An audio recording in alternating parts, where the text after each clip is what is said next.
मेरा नेताओं से मतभेद था तथा अब तक है। ये मेरे 28 फरवरी 1935 के सावरकर के नाम पत्र से भली भांति विदित होता है।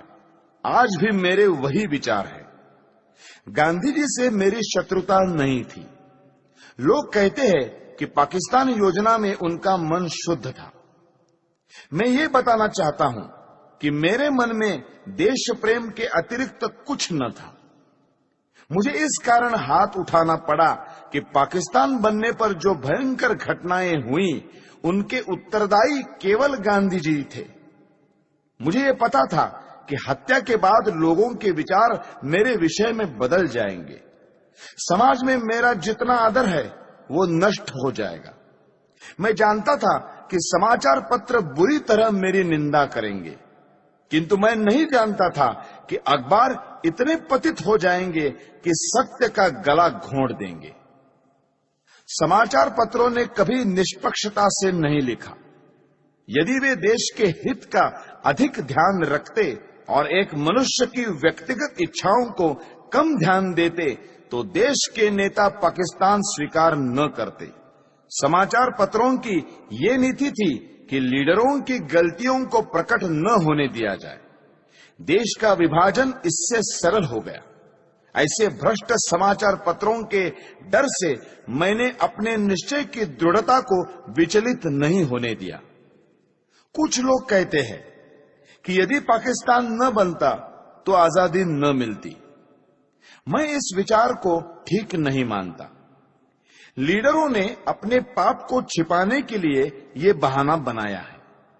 गांधीवादी कहते हैं कि उन्होंने अपनी शक्ति से स्वराज्य पाया।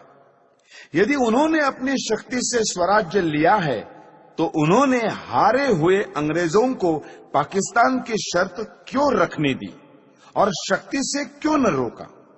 मेरे विचार से महात्मा और उनके अनुयायियों की एक ही पॉलिसी रही, और वो ये कि पहले यवनों की मांग पर विरोध दर्शाना, फिर हिचक दिखाना और अंत में आत्मसमर्पण कर देना।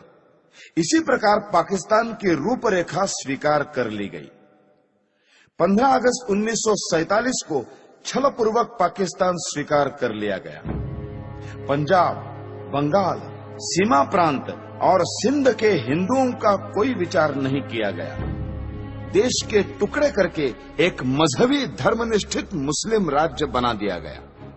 मुसलमानों को अपने अराष्ट्रीय कार्यों का फल पाकिस्तान के रूप में मिल गया। गांधीवादी नेताओं ने उन लोगों को देशद्रोही सांप्रदायिक कहकर पुकारा जिन्होंने पाकिस्तान का विरोध किया था, और पाकिस्तान स्वयं स्वीकार करके जिन्ना की सब बात मान ली। इस दुर्घटना से मेरे मन की शांति भंग हो गई। पाकिस्तान बनाने के बाद कांग्रेस सरकार पाकिस्तान के हिंदुओं की रक्षा करती तो मेरा क्रोध शांत हो जाता। मैं नहीं देख सकता था कि जनता को धोखा दिया जाए। करोड़ों हिंदुओं को मुसलमानों की दया पर छोड़कर गांधीवादी कहते रहे कि हिंदुओं को पाकिस्तान से नहीं आना चाहिए और वही रहना चाहिए। इस प्रकार हिंदू मुसलमानों के चंगुल में फंस गए और विकट विपत्तियों के शिकार हुए। जब मुझे इन घटनाओं की याद आती है तो मैं कांप उठता हूं। प्रतिदिन सहस्त्रों हिंदुओं का संहार होता था। 15,000 सिखों को गोलियों से भून दिया गया। हिंदू स्त्रियों को नग्न करके जुलूस निकाले गए। उनको पशुओं की भांति बेचा गया। लाखों हिंदुओं को धर्म बचाकर भागना पड़ा। 40 मील लंबा हिंदू निराश्रितों का जत्था हिंदुस्तान की ओर आ रहा था। हिंदुस्तान शासन इस भयानक कृत्य का कैसे भयानक निवारण करता था? उन निराश्रितों को वायुयान से रोटियां फेंक दी।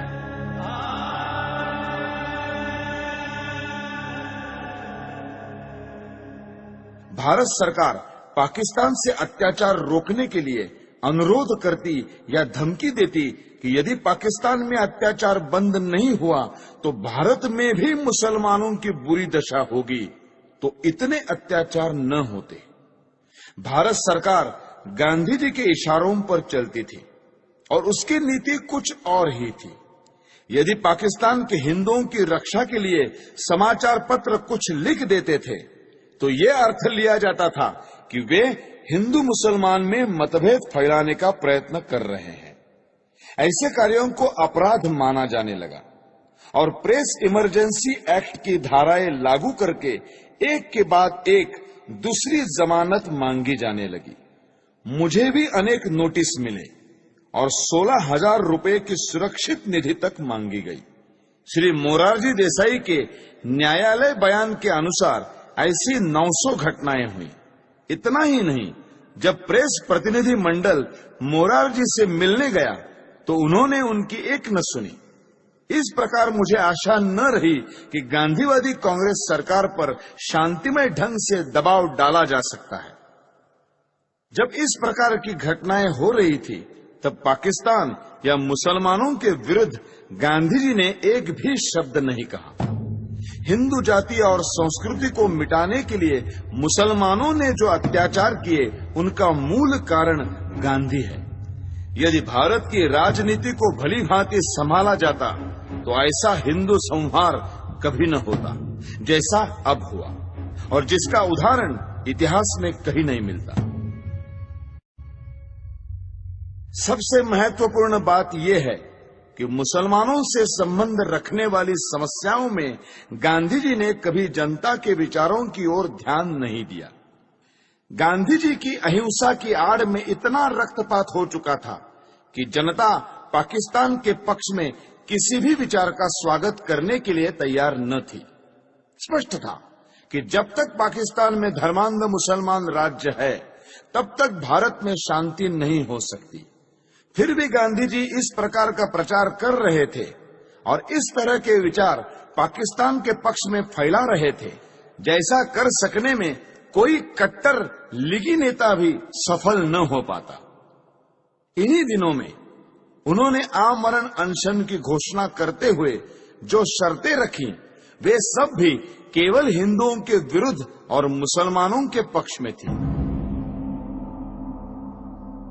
गांधी जी के अनशन की जो शर्तें थी उनमें पहली ये थी कि दिल्ली की मस्जिदों में रह रहे हिंदू शरणार्थियों को बाहर निकाला जाए और मस्जिदें मुसलमानों को सौंप दी जाए।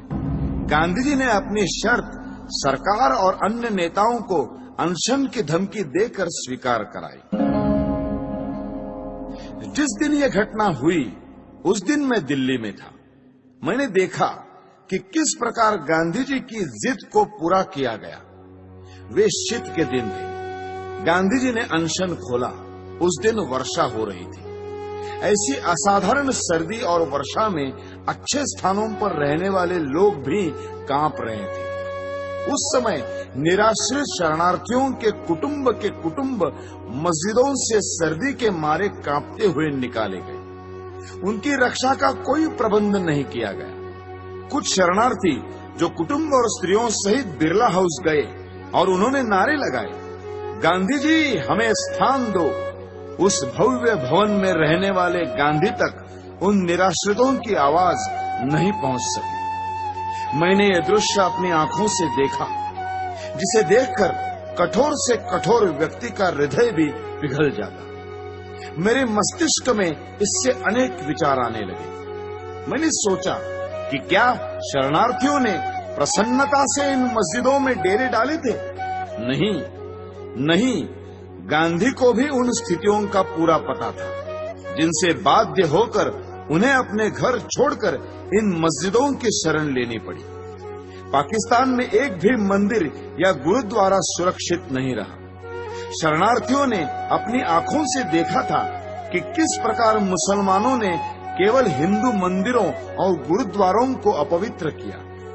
जो हिंदू शरणार्थी दिल्ली शरण लेने के लिए आए थे उन्हें यहाँ कोई स्थान नहीं मिला। इसमें आश्चर्य की क्या बात है? यदि उन लोगों ने पेड़ों के नीचे और गली कूचों में न पड़े रहकर पंजाब में बीती हुई दुर्घटनाओं को स्मरण करके दिल्ली की व्यर्थ पड़ी मस्जिदों में शरण ली। मेरे विचार में इस प्रकार मस्जिदें मानवता की भलाई के लिए काम आ रही थी। गांधी जी ने यह निश्चय किया कि मस्जिदों को खाली कराया जाए वहां उनके रहने का दूसरा प्रबंध क्यों नहीं कराया? उन्होंने पाकिस्तान के मंदिर हिंदुओं को सौंपने की मांग क्यों नहीं की? जिससे पता चलता कि गांधी वस्तुतः अहिंसा के पुजारी है, हिंदू मुस्लिम एकता के इच्छुक है और उनमें निष्पक्ष आत्मशक्ति है। गांधी ने पूरी चालाकी की और अपने अनशन को खोलने के लिए पाकिस्तान के लिए एक भी शर्त न रखी। यदि वे रखते तो संसार देखता कि गांधी जी अनशन करते हुए स्वर्ग सिधार जाते और पाकिस्तान के एक भी मुसलमान को लेश मात्र दुख न होता। उन्होंने अपने अनुभव से देख लिया था कि उनके व्रत का जिना पर कोई प्रभाव नहीं पड़ता और लीग उनकी आत्मशक्ति की परवाह नहीं करती। अंत में यह कहना अनुचित न होगा कि गांधी के फूल यानी अस्थि भारत और विदेशों की बहुत सी नदियों में बहाए गए, परंतु ये अस्थि पाकिस्तान की सिंधु नदी में नहीं बहाई जा सकी। इस संबंध में पाकिस्तान में भारत के राजदूत श्रीयुत श्री प्रकाश जी का प्रयत्न निष्फल रहा। अब 55 करोड़ रुपयों की बात लीजिए। उप प्रधानमंत्री का निवेदन देखिए। गांधी जी ने स्वयं कहा है कि किसी गवर्नमेंट से उसका निर्णय बदलवाना कठिन हो जाता है, लेकिन भारत सरकार ने गांधी जी के अनशन के कारण पाकिस्तान को 55 करोड़ रुपए न देने का अपना निर्णय बदल दिया। गांधी जी का 21 जनवरी 1948 का प्रार्थना प्रवचन देखिए। सरकार ने 55 करोड़ रुपए न देने का निर्णय जनता के प्रतिनिधि होने के नाते किया था, लेकिन गांधी जी के अनशन ने इस निर्णय को बदल दिया। तब मुझे ये ज्ञात हुआ कि गांधी जी की पाकिस्तान परस्ती के आगे जनता के मत का कोई महत्व नहीं है। अपने प्रतिवृत्त के पहले खंड के पृष्ठ 143 पर न्यायमूर्ति कपूर ने उस समय वृत्तपत्रों में छपी प्रक्रिया का एक उदाहरण दिया है। अनुच्छेद 12A-45 इस प्रकार है। बंबई के साप्ताहिक नेशनल गार्डियन ने अपने 17 जनवरी 1947 के अंक में नेहरू शासन से हिंदुस्तान की घोर वंचना, पाकिस्तान धौंस से जो पा न सका वो गांधी जी के हट्टाग्रह से पा सका, इस शीर्षक के नीचे दिया था, अपने राष्ट्रीय जनों का जिससे नरसंहार होगा वो पैसे देने का कृत्य हम नहीं करेंगे। ऐसी गर्जना चल रही थी और सरदार वल्लभ भाई के धौंस को और दबाव में भीख नहीं डालेंगे, ऐसे वीरत्व के शब्द सुनने में आते थे। इतने में ही गांधी ने अनशन करके पाकिस्तान को करोड़ों रुपए देने को नेहरू शासन को बाध्य किया। 55 करोड़ प्रदान की स्वीकृति से लोग कैसे प्रक्षुब्ध थे, इसका ये उदाहरण है। मुसलमानों ने स्वतंत्रता आंदोलन का विरोध किया, इसीलिए पाकिस्तान बना। जिन्होंने पाकिस्तान का पक्ष लिया उनको पांचवें स्तंभी कहा गया है, उनकी निंदा की गई है। परंतु मेरी दृष्टि में गांधी जी ने पाकिस्तान का पक्ष सबसे अधिक लिया और कोई शक्ति उनको रोक नहीं सकी। इस स्थिति में हिंदुओं को मुसलमानों के अत्याचारों से बचाने का एक ही उपाय था कि गांधी का अंत कर दिया जाए। गांधी जी राष्ट्रपिता के नाम से पुकारे जाते हैं, जो अत्यंत सम्मान का पद है, पर वे पिता का कर्तव्य पालन करने में असफल रहे। उन्होंने तो बड़ी निर्दयता से राष्ट्र के 2 टुकड़े कर दिए। यदि वे सच्ची आत्मा से पाकिस्तान का विरोध करते तो लीग कभी भी इतनी सुदृढ़ता से ये मांग न रख पाती और अंग्रेज पूर्ण प्रयत्न करके भी इसे न बना पाते। देश की जनता पाकिस्तान बनाने की घोर विरोधी थी, पर गांधी जी ने जनता को धोखा दिया और मुसलमानों के पाकिस्तान का पिता सिद्ध किया है। इसलिए मैंने भारत माता का एक पुत्र होने के नाते अपना कर्तव्य समझा कि ऐसे व्यक्ति का अंत कर दिया जाए, जिसको कहा तो जा रहा है राष्ट्रपिता, किंतु जिसने मातृभूमि का विभाजन करने में सर्वाधिक हाथ बटाया है। हैदराबाद की समस्या का भी यही इतिहास है। निजाम के मंत्रियों एवं रजाकारों ने जो अत्याचार हिंदुओं पर किए, उनका वर्णन करने की आवश्यकता नहीं है। वहां के प्रधानमंत्री लायक अली जनवरी 1948 के अंतिम सप्ताह में गांधी जी से मिले थे। शीघ्र ही पता लग गया कि गांधी जी का व्यवहार इस विषय में भी विचित्र है।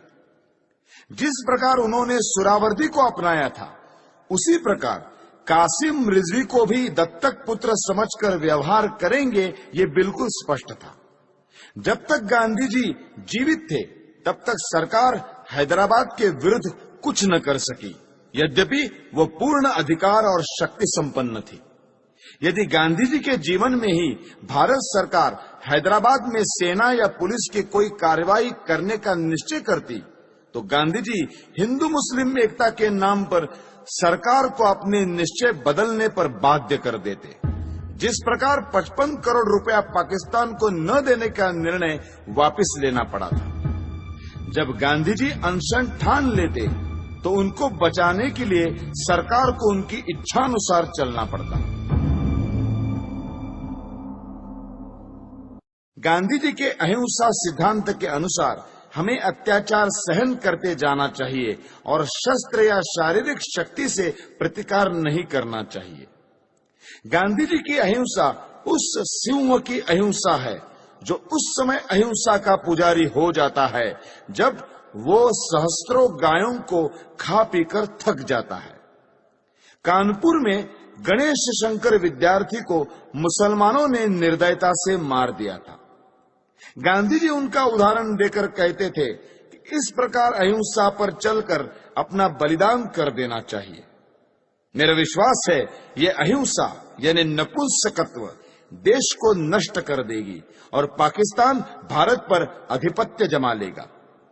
मुझे स्पष्ट दिखाई देता था कि यदि मैं गांधी जी का वध करूंगा तो मैं जड़ मूल से नष्ट कर दिया जाऊंगा। लोग मुझसे घृणा करेंगे। मेरा सम्मान जो मुझे प्राणों से अधिक प्रिय है नष्ट हो जाएगा। किंतु साथ में मैं ये भी जानता था कि गांधी जी सदा के लिए विदा हो जाएंगे तो देश की राजनीति में शस्त्र प्रयोग और प्रतिकारात्मक कार्यवाही को स्थान मिलेगा। देश शक्तिशाली होगा। मैं अवश्य मरूंगा, किंतु देश अत्याचारों से मुक्त होगा। सब मुझे मूर्ख कहेंगे, पर देश ऐसे मार्ग पर चलेगा जो उचित होगा। यही सोचकर मैंने गांधी जी का अंत करने की ठानी। मैंने अपना निर्णय किसी को नहीं बताया। 30 जनवरी 1948 के दिन मैंने गांधी जी का वध किया। मेरे पास कहने को और कुछ नहीं है। यदि देशभक्ति पाप है तो मैं पाप मानता हूं। मैंने पाप किया है। यदि प्रशंसनीय है तो मैं अपने आप को उस प्रशंसा का अधिकारी समझता हूं। मुझे विश्वास है यदि मनुष्यों द्वारा स्थापित न्यायालय से ऊपर कोई और न्यायालय होगा तो उसमें मेरे कार्य को अपराध नहीं समझा जाएगा। मैंने देश और जाति की भलाई के लिए ये काम किया है। मैंने उस व्यक्ति पर गोली चलाई जिसकी नीति से हिंदुओं पर घोर संकट आए और हिंदू नष्ट हुए। वास्तव में मेरे जीवन का उसी समय अंत हो गया था जब गांधी जी पर गोली चलाई थी। उसके पश्चात मैं अनासक्त जीवन बिता रहा हूं। मेरे लिए संतोष का विषय है कि मुझे कोई पश्चाताप नहीं है। हैदराबाद की समस्या में अकारण देर हो रही थी। सरकार ने गांधी जी के मृत्यु के बाद शस्त्र शक्ति से इस समस्या को ठीक रूप से सुलझा दिया है। भारत की आधुनिक राजनीति और सरकार अभी तक तो ठीक प्रकार से चलती हुई जान पड़ रही है। गृह मंत्री ने कहा है कि देश के पास प्रचुर युद्ध सामग्री होनी चाहिए। ऐसा विचार प्रकट करते हुए उन्होंने ये नहीं कहा कि वे गांधी जी के सिद्धांतों पर चलकर ये सब कुछ करेंगे। यदि वे ऐसा कहें तो केवल अपने मन के संतोष के लिए कहेंगे। ये याद रखना चाहिए कि यदि आधुनिक शस्त्रों का प्रयोग करके ये कहा जाए कि गांधी जी के अहिंसा सिद्धांत पर चला जा रहा है, तो हिटलर, मुसोलिनी, चर्चिल या रूजवेल्ट के देश रक्षा के ढंग और गांधी जी के अहिंसा सिद्धांत में कोई भेद नहीं रह जाएगा। मैं ये मानने को तैयार हूं कि गांधी जी ने देश के लिए बहुत कष्ट उठाए। उन्होंने जनता में जागृति पैदा की। उन्होंने स्वार्थवश कुछ नहीं किया, परंतु दुख ये है कि वे इतने ईमानदार नहीं थे कि अहिंसा की हार को स्वीकार कर लेते। मैंने दूसरे भारतीय देशभक्तों और नेताओं के भी चरित्र पढ़े हैं जिन्होंने गांधी जी से अधिक बलिदान किए हैं। कुछ भी हो, गांधी जी ने देश की जो सेवा की है उसके लिए मैं उनका आदर करता हूं। उन पर गोली चलाने के पूर्व मैं उनके सम्मान में इसीलिए नतमस्तक हुआ था, किंतु जनता को धोखा देकर पूज्य मातृभूमि के विभाजन का अधिकार किसी बड़े से बड़े महात्मा को नहीं है। गांधी जी ने देश को छलकर देश के टुकड़े किए, क्योंकि ऐसा न्यायालय या कानून नहीं था जिसके आधार पर ऐसे अपराधी को दंड दिया जा सकता। इसीलिए मैंने गांधी को गोली मारी। उनको दंड देने का केवल यही एक तरीका रह गया था। यदि मैं यह न करता तो मेरे लिए अच्छा ही होता, परंतु स्थिति बहुत खराब हो गई थी और मेरे हृदय में इतना अधिक क्षोभ था कि मैंने सोचा कि गांधी जी को स्वाभाविक मृत्यु से नहीं मरने देना चाहिए। संसार को पता लग जाए कि इस व्यक्ति ने अन्यायपूर्वक राष्ट्र के साथ छल करके भयानक रूप से देश के एक संप्रदाय का जो पक्ष लिया है उसका दंड भोगना पड़ा। मैंने इस समस्या का अंत इसी प्रकार करना चाहा, क्योंकि इसी से लाखों निर्दोष हिंदुओं का जीवन बच सकता था। गांधी जी की जो अहममयी प्रवृत्ति इस पवित्र भूमि के पुत्रों के लिए घातक सिद्ध हुई, उसके लिए भगवान उन्हें क्षमा करे। मेरी न किसी से कोई शत्रुता है, न किसी के प्रति कोई दुर्भावना। ये मैं अवश्य कहता हूं कि इस सरकार के लिए मेरे हृदय में कोई आदर न था, क्योंकि ये अनुचित रूप से देश के शत्रुओं के हाथ मजबूत कर रही थी। मैं देख रहा था कि ये नीति गांधी के कारण थी। अब ऐसे व्यक्ति का अंत हो जाने के बाद वो राष्ट्र निर्माण की योजनाओं पर कार्य करने के लिए स्वतंत्र है। किंतु मुझे ये कहते दुख होता है कि प्रधानमंत्री नेहरू के भाषणों और कार्यों में बड़ा अंतर है। वे धर्मनिरपेक्षता के आधार पर राष्ट्र निर्माण की बातें करते हैं, जबकि उन्होंने स्वयं पाकिस्तान को धार्मिक आधार पर स्वीकार किया है। उन्हें सोचना चाहिए था कि सांप्रदायिक आधार पर बनाया हुआ पाकिस्तान भारत के लिए लाभदायक न होगा। फिर भी सब कुछ सोचने के पश्चात मेरे हृदय ने कहा कि गांधी जी के विरुद्ध काम करना चाहिए। किसी ने मुझ पर इस संबंध में कोई दबाव नहीं डाला और न ही कोई डाल सकता था। आप मेरी इस भावना को जिस प्रकार देखना चाहे देखें और इस भावना के परिणाम स्वरूप मेरे किए हुए इस कार्य को देखकर जो दंड उचित समझे दें। इस विषय में कुछ कहने की मेरी इच्छा नहीं है। मैं किसी प्रकार की दया नहीं चाहता। मैं ये भी नहीं चाहता कि मेरी ओर से कोई दया की याचना करे। इस अभियोग में बहुत से मनुष्यों को मेरे साथ इस अपराध में ले लिया है। उन पर आरोप है कि उन्होंने षड्यंत्र रचा। इस विषय में मैं पहले ही कह चुका हूं कि इस कार्य में मेरा कोई साथी नहीं था। स्वयं मैं और केवल मैं ही इसका उत्तरदायी हूं। यदि दूसरे लोग इसी दोष के लिए नहीं खड़े किए जाते तो मैं अपने लिए बचाव भी न करता। न्यायालय को मालूम है कि 30 जनवरी 1948 के कृत्य से संबंधित साक्षीदारों की परिपरीक्षा यानी क्रॉस एग्जामिनेशन न ली जाए, ऐसी मेरी इच्छा थी और मेरे विधिज्ञों को भी मेरा वैसा आग्रह रहा था। इससे मैं अपने लिए बचाव नहीं कर रहा, यह स्पष्ट होगा। मैं इस बात को पहले ही बता चुका हूं कि 20 जनवरी को मैं शांतिमय प्रदर्शन के पक्ष में न था। अपने सिद्धांतों का प्रचार करने के लिए यह उपाय मुझे व्यर्थ प्रतीत होता था। फिर भी मैंने प्रार्थना सभा में होने वाले उस प्रदर्शन में सम्मिलित होना स्वीकार कर लिया। यद्यपि इसमें सम्मिलित होने की मेरी आंतरिक इच्छा न थी, दैव योग से मैं उसमें सम्मिलित न हो सका और किसी कारण से जब यह प्रयत्न सफल भी नहीं हुआ तब मुझे बड़ी निराशा हुई। आपटे और अन्य लोगों ने पूना, बंबई, ग्वालियर में स्वयं सेवकों के लिए जो परिश्रम किया था उसका कुछ भी फल नहीं निकला। तब गांधी जी के वध के अतिरिक्त मेरे लिए दूसरा मार्ग नहीं रह गया था। इन्हीं विचारों में खोया हुआ जब मैं दिल्ली के शरणार्थी कैंप में घूम रहा था तो मुझे एक फोटोग्राफर मिला जिसकी कमर में कैमरा लटक रहा था। उसने मुझे फोटो उतरवाने के लिए कहा। वो शरणार्थी ही प्रतीत होता था। मैंने फोटो खिंचवा लिया। जिस समय मैं स्टेशन पर आया मैंने आपटे को 2 पत्र लिखे जिसमें अपनी मानसिक दशा का वर्णन किया और अपने फोटो भी भेज दिए। नानाराव आपटे से प्रेस और पत्र के क्षेत्र में मुझसे घनिष्ठ संबंध थे। उन्हें मैंने एक पत्र व्यक्तिगत पते पर भेजा और दूसरा हिंदू राष्ट्र कार्यालय के पते पर। अंत में मैं ये कहना चाहता हूं कि जो वक्तव्य मैंने दिया है वो सत्य और शुद्ध है। प्रत्येक बात संदर्भ ग्रंथों को देखकर तैयार की गई है।